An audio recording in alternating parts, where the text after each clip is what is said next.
This is Jordan Edwards, and this is the Business Jiu-Jitsu Podcast. All right. Very special episode today of the Business Jiu-Jitsu Podcast. Returning for a second time, my dad, my business partner, my mentor, Glenn Poppy Edwards. What's up, Poppy? Me. Well, I'm a little thinner than the last time I was on your show, but I guess it's going to be unrecognizable since it's been a long time. Thinner, wiser, and more grandchildren.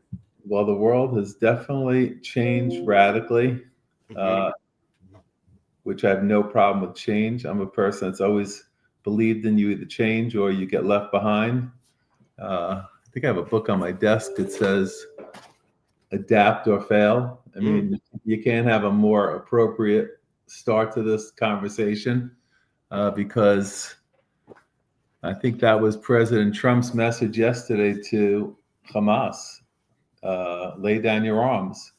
The world has changed over the last 2 weeks for them, and they could adapt. If they don't, there'll be serious consequences. But if they do adapt, there's world after war. Yeah, that's true. I think God willing, right? There will be a true end to this war and peace, and we witness some historic diplomacy on the side of President Trump and Steve Witkoff, Jared Kushner, Marco Rubio, and then all of the leaders of the Muslim world who have to be given a lot of credit for going back to the Abraham Accords, and then also stepping up now to really try to shoot for peace. So I think an interesting thing to talk about, since we're entrepreneurs and not politicians, is, entrepreneurs, it's like we actually have to have a result from our effort versus politicians who seem to just kick the can down the road for decades or even generations. I think they get even surprised the fact that, and they criticize Jared Kushner especially, that he had, no experience. And then here he goes into the Middle East and makes peace. Well, if you want to make a business analogy, if you're in the political world, if you have a career job in politics, there's really no incentive to end wars, to stop spending money, because the more money you spend, the more of a job you have. In business, the more money you spend, potentially the more money you're going to lose. You want to have quick results. Witkoff and Kushner, they have limited time in their role. In 2 to 3 years, they could be, just citizens on the sideline. They're not going to be career politicians. So they have a timeline on how to get things done. Whereas if you have someone like Chuck Schumer, and I'm not putting him down because everybody got their own opinion about him, or any of these career politicians have been around for 30, 40 years, they've never ended wars. They've never balanced the budget. They've never done things more reasonably. There's no productivity gains in education. The roads, for the most part, are falling apart. There's been no incentive for any of these career politicians to get the job done. So when you talk about a business person coming into the White House, and I don't know if every business person's meant for the job, probably 99.9% of them aren't, because it isn't just about business. It's about running a country and being fair to its citizenry and the world in general. But if you want to get things done, give it to a person that has a track record of getting it done. If you want to give it to someone that doesn't get it done, give it to a politician. Yeah. It's hard truths. And even when people who do get things done, it's always with severe criticism, and they don't ever make everybody happy. So it's a thankless job. I was speaking to one of our managers at Mixology this morning, and I'll keep it anonymous, but every business has issues. And if you have 17 stores, they're not all performing the same at the same time. You have a motto that says we all cross the finish line together. So even your smallest store contributes to making the day. And I believe in that as well. But if you notice that your smallest store is the smallest store over and over and over again, and nothing really changes there, then the definition of insanity is doing the same thing over and over again and expecting different results. So I was explaining that this morning, and let's go away from politics. Let's talk about just getting stuff done. I said, you got to make changes. At our company and in my career, I've been so reticent to ever discharge someone except for not being loyal, not being honest, and morality. You have to have Unethical, illegal, immoral, as we call it in the company. Right. So those are really the only three ways you get discharged from me, because not everybody's going to be equal. But if you're in a leadership position at our company, you have to lead. You have to be successful. You have to make improvements. You have to change course if things aren't going well. And if they're not, it's a very tough decision for me to make a change. But sometimes you have to do it. Yeah, it's a really hard part. Reconciling your philosophy of really sticking with people and coaching them versus other business philosophies like not only you, Jensen Huang, the CEO and founder of NVIDIA, he says he doesn't like to fire anybody. He rather torture them into success. And then Jim Collins, writes the book Good to Great, he advocates of getting the right people on the bus and the wrong people off the bus as soon as possible for their own benefit. And so in business, you have to figure out a way to reconcile different mentors that you have to find your own style. And you and I talk so often, and we talk about our problems, we talk about our successes. We have high fives and we have low days. So business is a journey. Learn from your past mistakes, try not to make them again.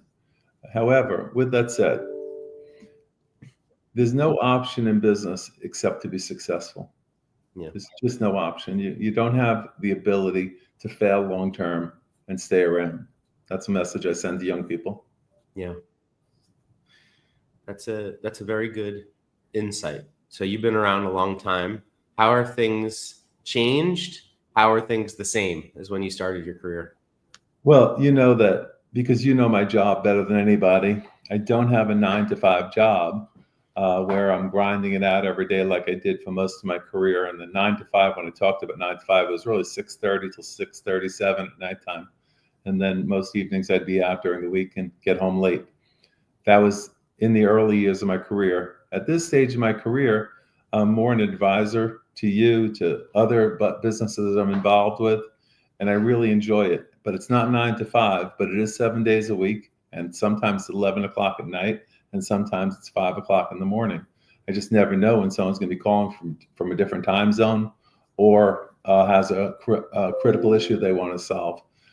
But on Monday mornings, I still essentially have the same job I always did. I write to all the senior level people that I'm involved with, and I wish them a great week, a productive week. I will hope that they learn something, and I hope they close something. So every week I write to my key people that I'm still doing business with, and I let them know how I'm behind them. That's a very different role than grinding it out myself and trying to close the next deal, or going out and opening up a new customer, or supervising a staff of 275 people. It's a very different role.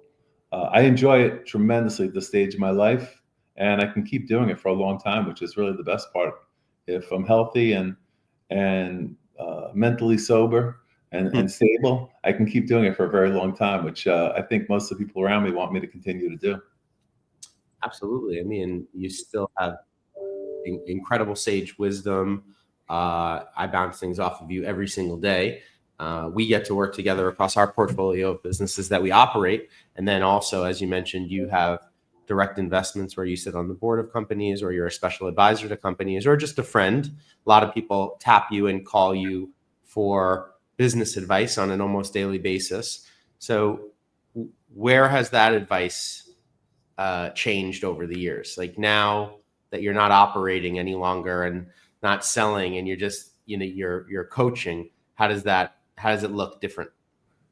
If you look at the 3 or 4 palm trees that are out my window, they look essentially the same every single day. Are you bragging that you're in Florida?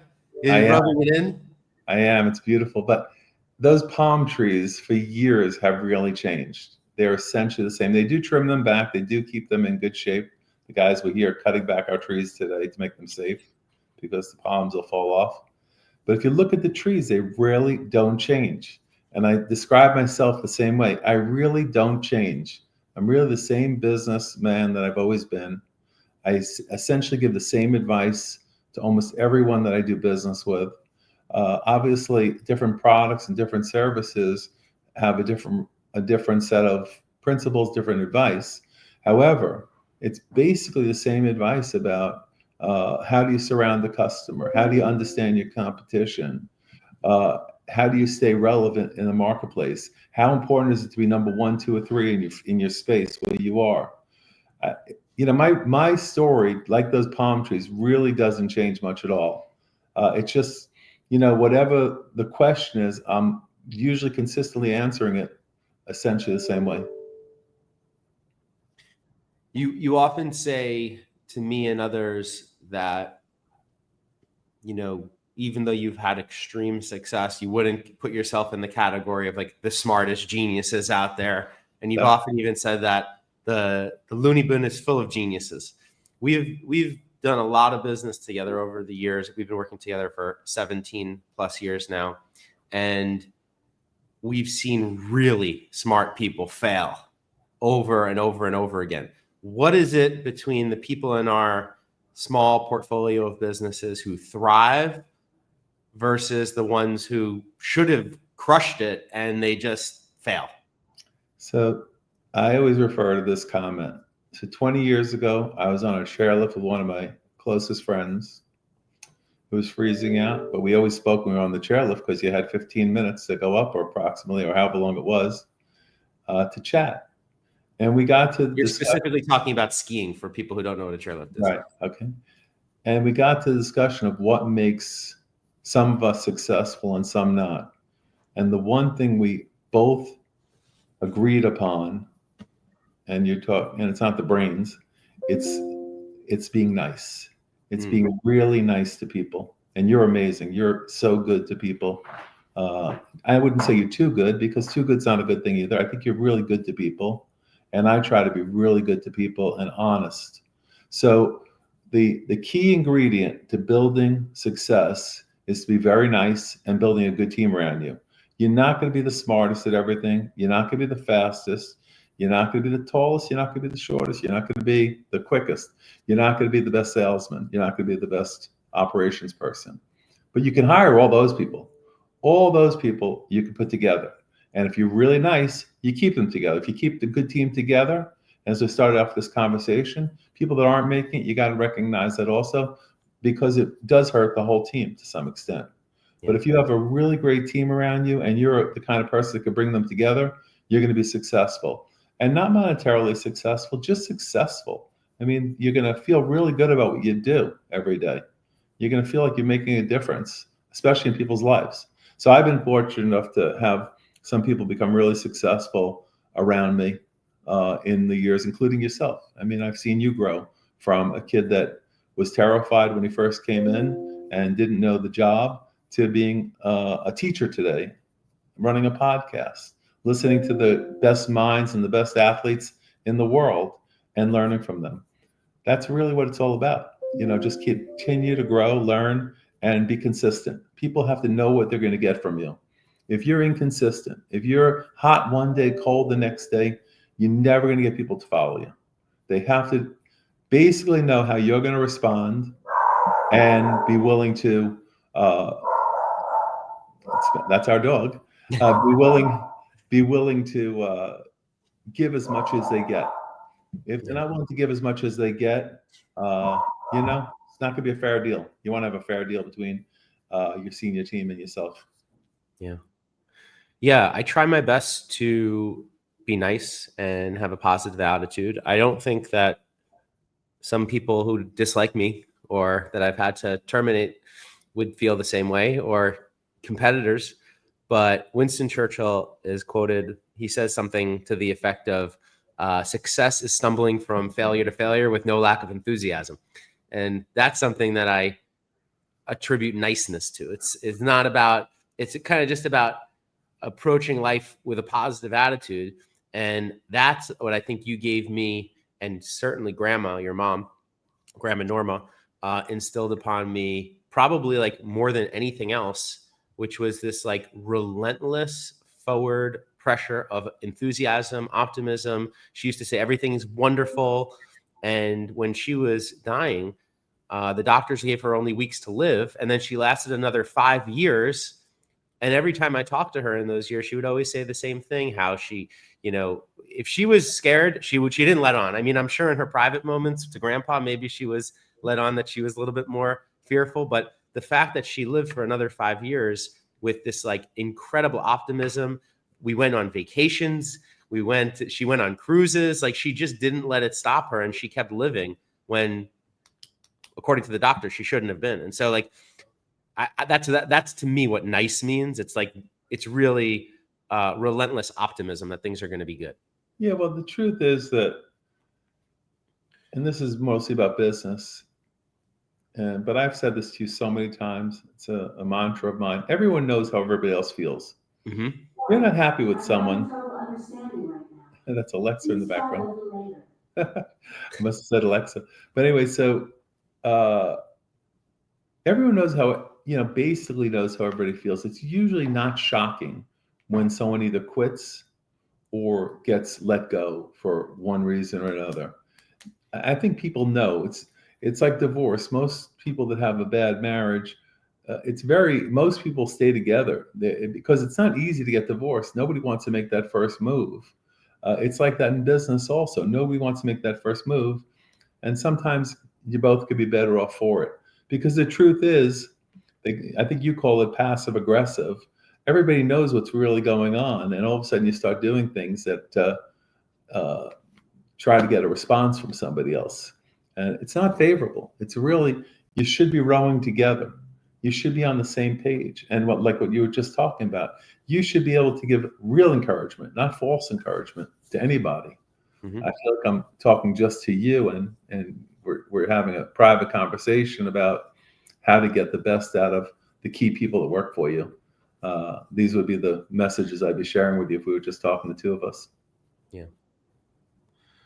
Well, you also told me something early in my career about managing people, which was to meet them where they're at. And that a team, even the dream team, as soon as you line up 10 of the best NBA players in the world, even if they come from 10 teams and they're each the best on their team, as soon as they get together, there's 1 through 10 and they're in a new rank. And so you have to be able to meet people where they're at and what they're willing to do and give. And when I took over running mixology as a business, the company that I found myself running was its values are very similar to what they are today, but there was no infrastructure, there was no processes, there was just a collection of stores. And I started saying this thing to myself that I have to win with the resources I have, not the resources I want. And it only took years and years and years to get it to the point where I had the resources that I wanted, not the resources that I had. But that was your counsel for me in those early days of running the business, which was you have to try to figure out a way to win with what you got. Well, you and I are the only ones that know really what we're talking about on this call, but you had, at the time when you took over, a few stores, and at that time, most of the people didn't know each other, and most of the people didn't get along with each other. They didn't share their skills, their contacts, their customers, their best ideas. They didn't share. And you've built a culture today with 300 some odd employees, a culture of sharing, of giving to the next person. They all get to know each other. And it's an amazing company that you've built around the people. And we have such fantastic people working for us. I mean, they've all become somewhat like family to us. And I don't see them often, but they all know me. They know who I am. They know what I'm about. Mm-hmm. And I think that's a credit to you, because you made it so open, such an open, free dialogue of ideas. Well, I tried to model it off of, the business that we had in our small orbit, and just treat people the way that we always try to treat people. And, one thing about you that's everyone should know is that there's only one Glenn Edwards. Whether you're with a taxi driver in Thailand and you're giving him business advice, or you're sitting across the negotiating table from the CEO of a publicly traded company, or with bankers, you're basically the same guy with your friends, with your family, with your grandkids. And that's a great guy. That's a guy who gets things done. So I got to try to model that behavior with my teams, with my vendors. And the challenging part is to try to bring that into difficult conversations that need to be had. I was negotiating with a few of our vendors last week, and they were getting exacerbated. And I had to keep my cool and just make it about the business. And I said to them, I'm only talking about business issues. I don't want to bring in anything personal here. I'm not attacking you. I'm not telling you you're a bad person. I'm just telling you that this business relationship isn't working. And it's so easy to lose sight of that when people are attacking you with negativity. But I just think back to the way that you've conducted yourself for all these decades.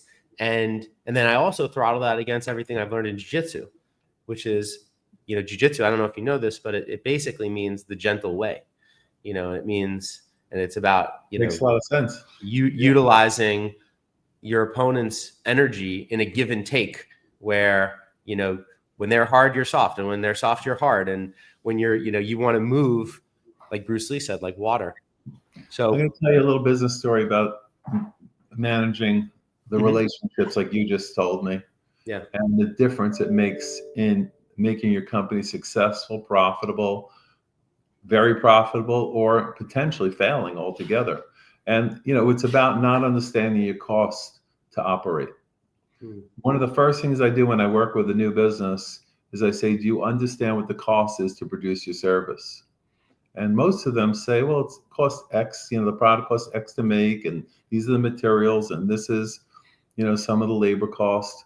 I say, I don't see a line where it says salaries for you and the other founders. Oh, we don't have those in there because we're working sweat equity right now. I said, you're not putting a salary in? Don't you think that's a real cost of doing business? How are we going to operate this business if you ever have to get paid? You have to get paid at some point, and you should be getting paid from day one. It should be built into your budget of what you're going to raise. So I said, it's so important to understand how you run your business. And that's what you were describing before with these two vendors of ours. And you only have the right to do that, to ask a vendor to work with you, if you've done everything right on your side. We know there are people out there, and I'm going to use the vulgarity, but you got to fuck them before they fuck you. And a lot of people are in business and do that. Let's be clear. That's not our way. You are saying there are people out there. That's their way. I'm saying that's the way they do business. And how could they expect someone to come through for them and be a partner with them on making the business successful when they inherently know that customer of theirs is out to screw them wherever they can, not pay a bill, cut an invoice for 75%, say I'll get back to you. If you want to run your business that way, you have no shot at negotiating the kind of transactions that you were talking about last week. And I know intimately what you're describing. But I think you also told those vendors, we owe you nothing. We pay every bill on time. We want to be known as your best customer. We don't want to be known as your second best customer, third best customer, fifth best customer. We want to be known as your best customer. We might not be your biggest customer, but we're definitely going to be your best customer. So when you go to them, you have a legitimate right to listen to them. They have to listen to you and to come up with a compromise that works for both of you.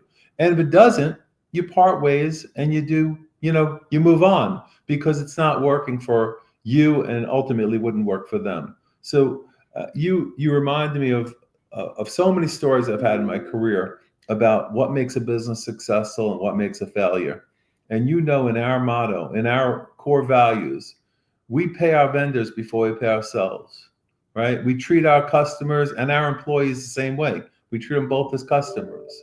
These are the key things when you ask me what makes a business successful earlier. That's what we came up with, my friends and I. Those core values and being really nice, being honorable and nice. It's not It's not a secret. We're not keeping it a secret, that's for sure. So many people have a hard time doing it. I don't understand why it's so hard to be nice and honest. It shouldn't be. It comes natural to me, and that's how I was brought up. I had no other option. It was either do it that way, or I don't even know if there was any other option. There wasn't. And I know for you, it's the same way. I know how you deal with it. It's so interesting because if you like in our fashion business, for example, when you read the trade journals and you follow the biggest publicly traded companies, one of the big ones in the news right now is this mega merger that happened between Saks Fifth Avenue, Neiman Marcus, and then they had a licensing deal where Barney's was under that roof, and other department stores like Bergdorf Goodman, is that the one in the city? Yes. They're all under the same umbrella now. These were fierce competitors, and some private equity genius or CEO thought that these distinctive companies with their own brand identity that competed in markets many times in the same malls, for some reason they thought that rolling these things up would be a great idea. Well, as soon as they rolled them up, of course, it showed that these were two poorly run companies. And one of the ways that they were the most poorly run is exactly what you just said. They owed their vendors over $250 million and they weren't paying them. You know, I mean, and then they would go back to these vendors and ask for more and ask for more and ask for more credit and ask for the goods to be shipped. And in many cases, these are small businesses that are supplying. And I would even argue that probably the smaller the business, the more that they got taken advantage of and hard to get paid. And I think that this is kind of the modus operandi of some of these bigger companies. I don't want to put them all in a bucket because there are some fabulously run companies, of course, but it's so challenging to, be a small business and you see this going, all the shenanigans going on, and then you want to just make the right decisions. One of my good friends and podcast guests, Jamie Giavazano, runs eClean Bro. eClean Bro, for those of you who don't know, is a meal prep delivery service out of New Jersey, but he's national now. He owns 100% of the business, him and his wife. They built this thing from $20 in his pocket, cooking one meal at a time. And he's watched these private equity-backed national competitors, one after the next, raise $150, $200 million, and then flash in a pan, get absorbed, get rolled in, and then they're out of business. And these are the people that he has to compete with year in and year out. And they basically give the food away for free. And it makes it unbelievably difficult for him to compete. But when in his moments, and he goes on these great social media rants. So I suggest everybody follow Jamie Giavazano, and shout out Jamie from eClean Bro. But he talks about it so openly and so honestly. And he's like cut from the same cloth that you and I are, where he's like, pay your bills, make the best product, charge a fair price, and do the right thing by your customer. And year in and year out, he keeps slowly building his business, slowly growing his business. And just find it to be these universal truths across our real estate business and of other businesses that we operate. They seem to all work regardless of the industry. Well, there are moments in time where it seems like being a nice guy, where paying your bills, where treating your employees well, that people think you're a fool for that. And it's really crazy that there's it's kind of like the polarized world we live in today. Half the people think you're crazy for doing that, and half people admire you for it. It's really crazy that not 99.9% of the people think you're really doing a great job at paying your bills, by treating people well, by keeping things reasonable. But there are people that think you're a schmuck for doing that. I'll never get it, but they do. And there's nothing wrong with growing your business slowly, steadily, as you were just describing, Jamie, as we are growing Mixology and the other companies that we're involved with. There's nothing wrong with growing it organically. You can have the option to take, and we talk about it often, Jordan, I've pushed you both ways just to test you to see what your interest is, to take in outside money like Faraday has done, like a bunch of these stores have done, take outside money in and open 50 stores overnight. It's one way to go. But yeah, a lot of those companies are yesterday's companies. They're all gone.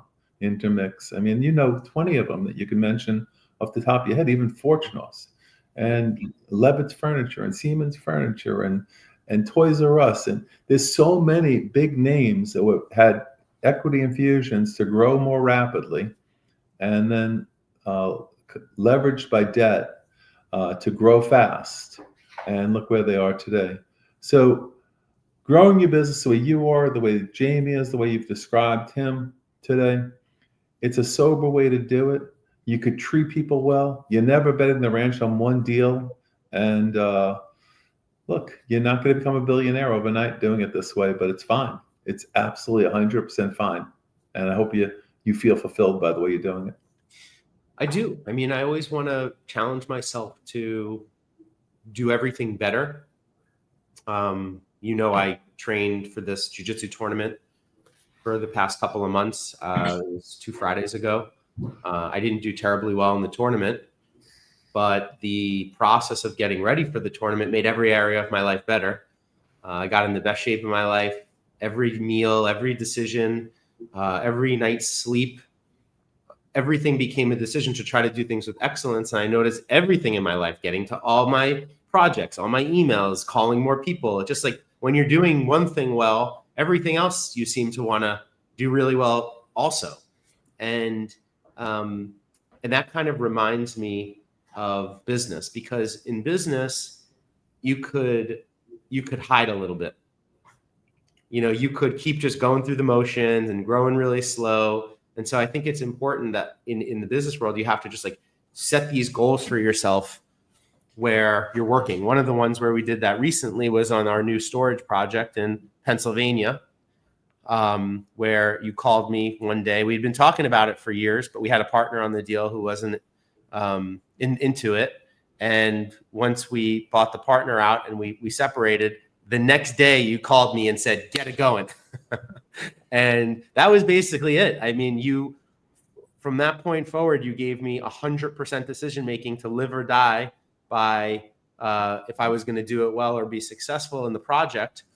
But over the year and a half from go to build, it was working towards the goal. And then now, once we launched the project this past January, then you said to me another thing.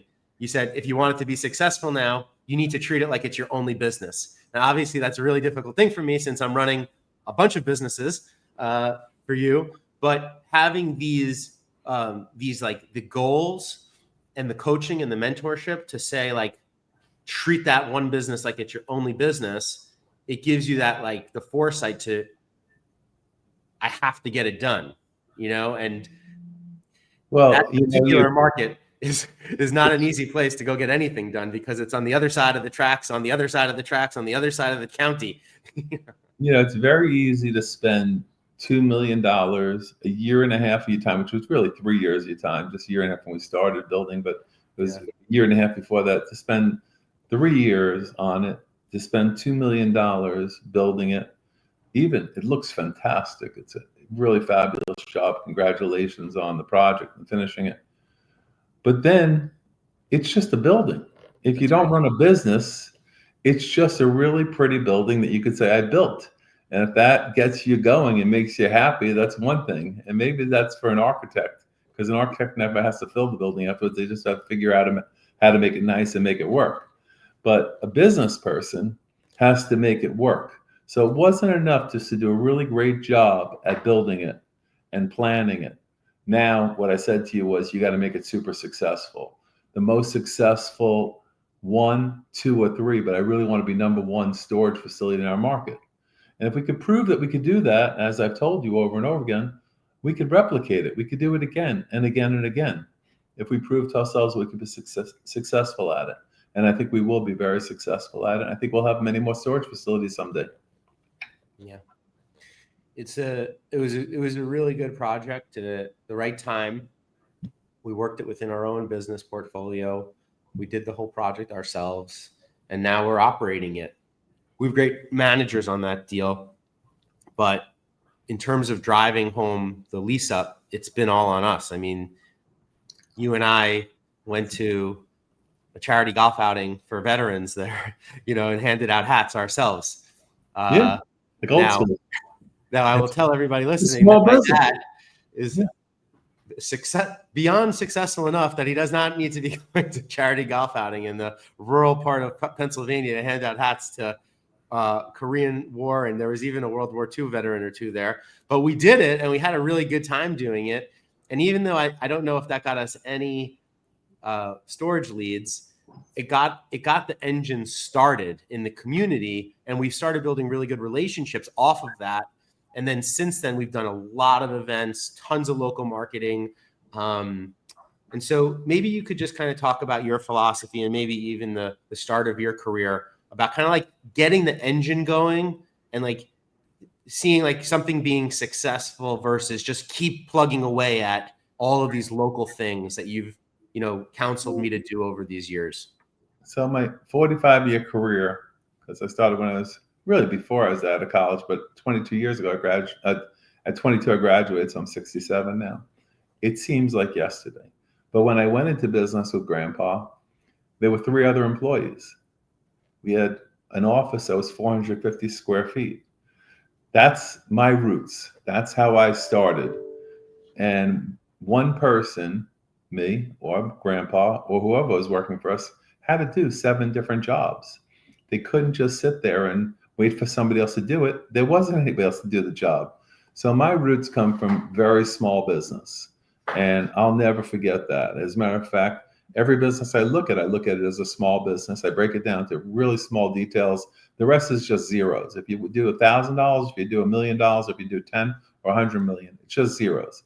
The business has to be conducted essentially the same way.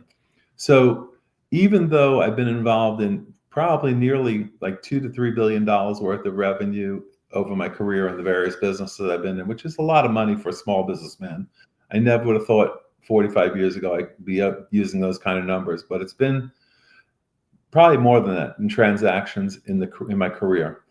And I've been involved in over 50 deals that bought and sold assets, properties, businesses, home healthcare companies. And yet when I go out to Somerset with you and we're going to a charity golf outing for veterans that we've never met, at the end of the day, I can't bring what I've done and who I am and all the career deals I've done.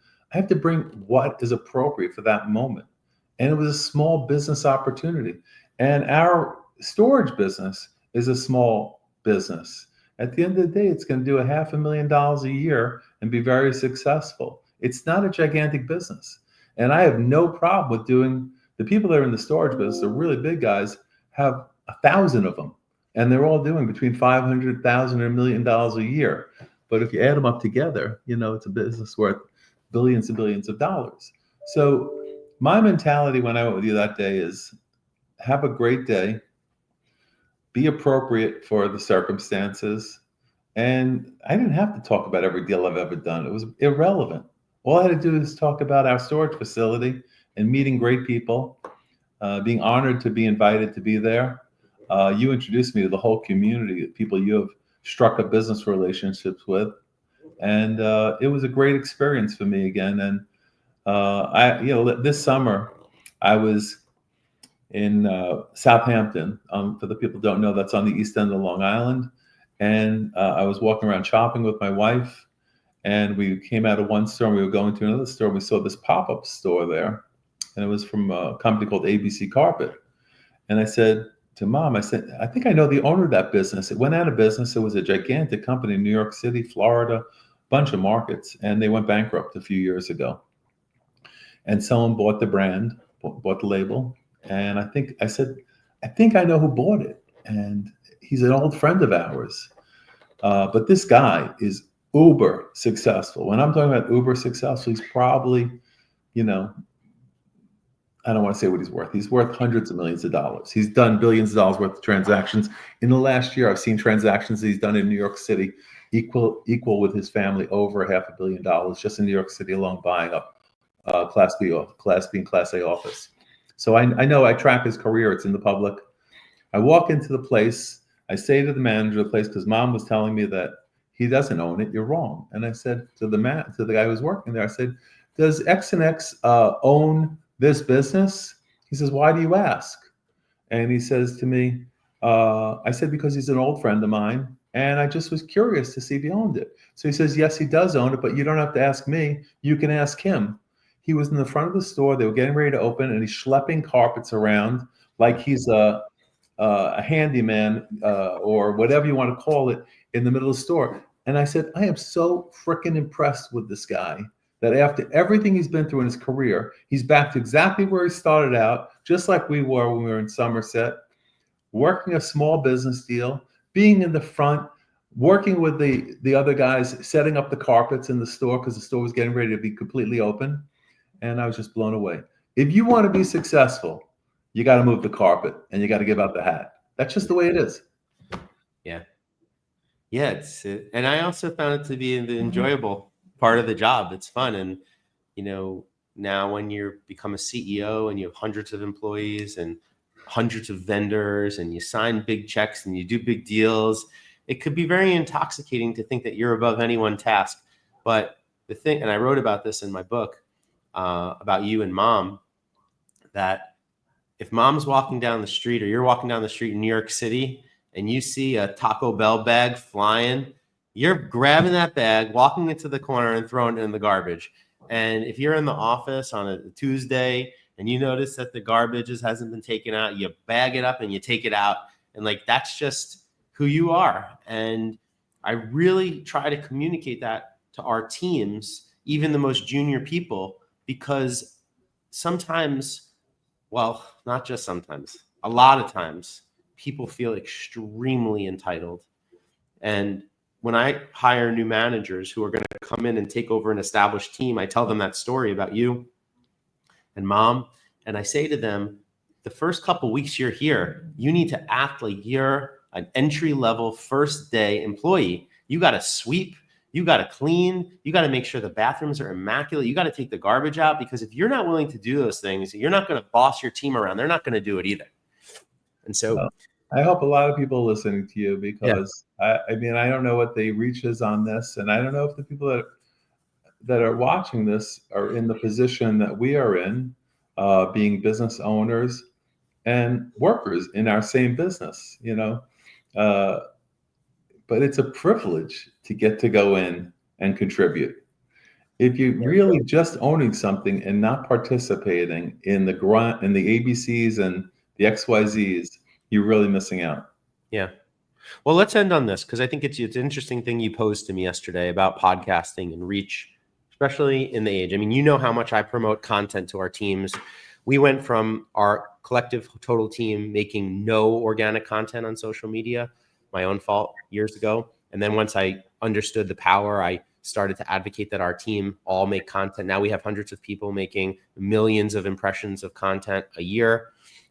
We're still just uncovering and unpacking that program, but it's such a powerful medium. And people ask me all the time, the measure of mass success I've had with my books and my podcasts. And it's not that I've had wide success on any of my media. The most powerful media that I've shared has only gotten maybe a couple 100,000 views on any one single thing. But what it has done is who it's opened the doors to. And as you mentioned earlier in the podcast, I've had the chance to talk to the best of the best of the best business people in jiu-jitsu, billionaires and billion-dollar CEOs, the best coaches like John Danaher and Ricardo Almeida, UFC champs. I spoke to just this week, Bas Rutten, who's former UFC heavyweight champion, and Ali Aquinta, who was at the top. He fought the best pound-for-pound fighter in the world. Spoken to Navy SEALs, the upper echelons. So by putting myself out there, I don't know if the podcast has brought me the mass success where I'm making money off of it, but it's more about the doors that it's opened to me for all these other areas of my life.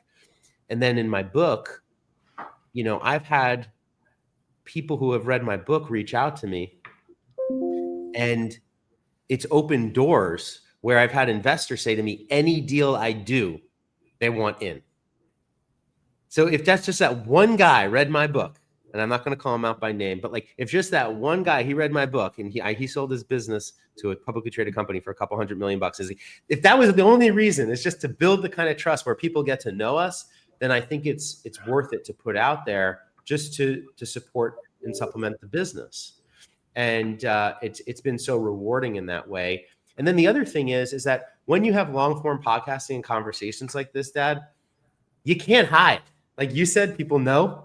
You know, if you put a couple 100 hours of your being your authentic self, your bankers, your insurance brokers, vendors, they could find out everything about you.